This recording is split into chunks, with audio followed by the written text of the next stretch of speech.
12月30日。いよいよ今年も明日で終わりを迎えます。この1年、皆さんは一生懸命働き、そして将来のためにコツコツと節約や投資に励んでこられたことと思います。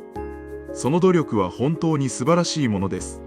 しかし、今日この動画では、そんな頑張り屋のあなたに少しドキッとするような問いかけをさせてください。あなたは死ぬとむに一番金持ちになりたいですか？それとも思い出を一番持っている人になりたいですか？結論から申し上げます。50代からの人生において、お金は貯めることよりも使い方のルールを決めることの方がはるかに重要で、そしてはるかに難しいのです。なぜなら、目的のない貯金はただの数字の羅列に過ぎず、使わずに終われば、それはあなたの人生に何一つ貢献しなかったことと同じだからです。今日は多くの日本人が陥ってしまう、溜め込みすぎて後悔するという悲しい末路を避けるために、50代の今すぐ決めるべきお金を使うための3つのルールを一緒に作っていきます。動画の最後には、今日から迷いを断ち切るための魔法の3行テンプレもご紹介しますので、ぜひ最後までお付き合いください。前提として、浪費を推奨しているわけではありません。老後破産を防ぐための貯蓄は必須です。しかし、それと同じくらい、いつか心地よく使うための準備も必須なのです。まずは、ある一つの悲しいストーリーをお話しします。これは特定の誰かの話ではなく、私の周りでも、そして日本中のあちこちで起きている、ありふれた悲劇です。ある真面目な男性がいました。彼は20代から定年まで、会社のために身を粉にして働き、贅沢もせず、ひたすら貯金をしてきました。老後が不安だ。何かあったら困る。その一心で、趣味の旅行も我慢し、美味しい食事も控え、銀行口座の数字が増えることだけを心の安定剤にしていました。そして65歳で定年を迎え、退職金も入り、口座には数千万円という大金が積み上がっていました。彼は思いました。これでやっと安心だ。もう少し年を取ったら、このお金で妻と旅行に行こう。しかし、そのもう少しは永遠に来ませんでした。70歳を過ぎた頃、彼は膝を悪くし、遠出ができなくなりました。75歳を過ぎると、今度は気力が衰え、新しいことを始めるのが億劫になりました。そして80代、施設に入った彼は、ベッドの上で天井を見上げながら、こうつぶやいたそうです。あの時、もっと妻と美味しいものを食べておけばよかった。あの時、行きたかった温泉に行っておけばよかった。彼が亡くなった時、通帳には使い切れないほどの大金が残されていました。相続の手続きをする子供たちは、もちろん感謝はしましたが、彼自身がそのお金で得られたはずの喜びや思い出は、もう永遠に取り戻すことはできません。これが、死ぬとむに一番金持ちという状態です。皆さんは、この結末をどう感じますか？自分は大丈夫だと言い切れるでしょうか？私たち50代は、バブル崩壊やデフレを経験し、お金は使えばなくなる。将来は暗いという刷り込みを強く受けて生きてきました。だからこそ、減らすことに対して、異常なまでの恐怖心を持っています。しかし、人生の残りの時間は確実に減っていきます。お金は墓場には持っていけません。だからこそ、今この瞬間から、貯めるモードから、賢く使うモードへと、意識を少しずつシフトさせる必要があります。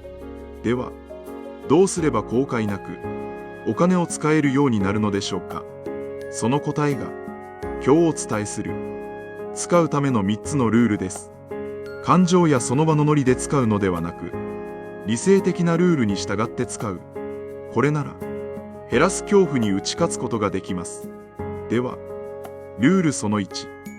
目的、誰と何に使うかを明確にすること。漠然と旅行に行きたいではなく、もっと具体的に決めてください。ここでのポイントは、物ではなく経験、そして自分一人ではなく大切な人にお金を使うことです。心理学の研究でも、新しいバッグや時計を買う喜びは一瞬で消えますが、家族との旅行や友人との食事といった経験の喜びは思い出として一生残ることが分かっています。例えば、年に1回は離れて暮らす子供や孫に会うための旅費として使う。月に1回は妻と今まで行ったことのない店でランチをするために使う。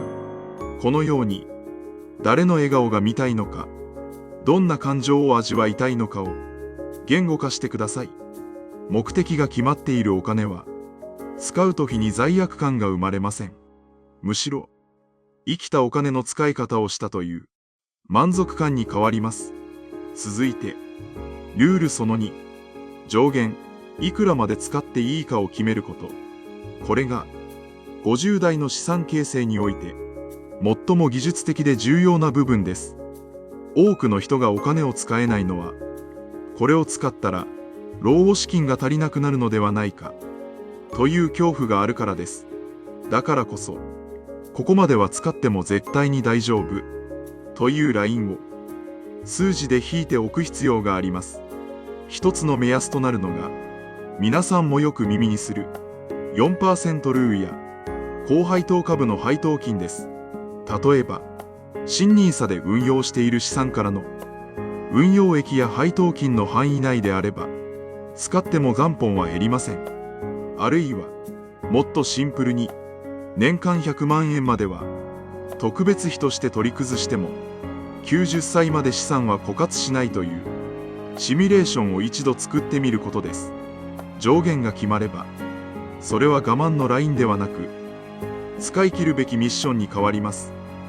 今年はあとに10万円使える。これをどうやって有意義に使おうか。そう考える時間は、人生を豊かにするクリエイティブな時間です。そして最後、ルールその3。タイミング、いつ使うかを決めること。ここでのキーワードは、健康寿命です。私たちがお金を自由に使い、それを心から楽しめる期間は、意外と短いのです。日本人の健康寿命は、男性で約72歳、女性で約75歳と言われています。つまり、50代の私たちに残された、体も頭も元気で、どこへでも行ける時間は、あとに10年ほどしかないかもしれません。暴落が起きたらどうしよう。もっとお金が貯まってからにしよう。そうやって先送りにしている間に、あなたの膝は痛くなり、目は見えにくくなり、美味しいお肉も胃が受け付けなくなっていきます。タイミングのルールはこうです。やりたいことがあるなら、体が動く今やる。暴落時であっても、使うべきタイミングが来たら、ルールに従って堂々と使ってください。未来の自分のために、現在を犠牲にしすぎないでください。今のあなたの経験や感動も、未来のあなたを支える大切な資産なのです。ここまで3つのルールについてお話ししました。目的、上限、そしてタイミング。これらを組み合わせることで、お金が減る恐怖は人生を充実させる喜びへと変わります。最後に、今すぐ手帳やスマホのメモに書いてほしい産業テンプレをお伝えします。これを埋めるだけで、あなたの2026年のお金の使い方は劇的に変わります。ぜひ心の中で埋めてみてください。1行目、私は今年〇〇円を。2行目、誰との何の体験のために。3行目、いついつまでに使い切ります。例えば、私は今年30万円を妻との北海道旅行のために10月までに使い切ります。といった具合です。これを決めておくことで、それは単なる出費ではなく、達成すべき楽しい予定になります。いかがでしたでしょうか。12月30日。世の中は慌ただしく動いていますが、少しだけ立ち止まって、お金の出口について考えてみてください。必死に貯めたそのお金は、通帳の中で眠らせるためではなく、あなたと、あなたの大切な人の人生を、彩るためにあるはずです。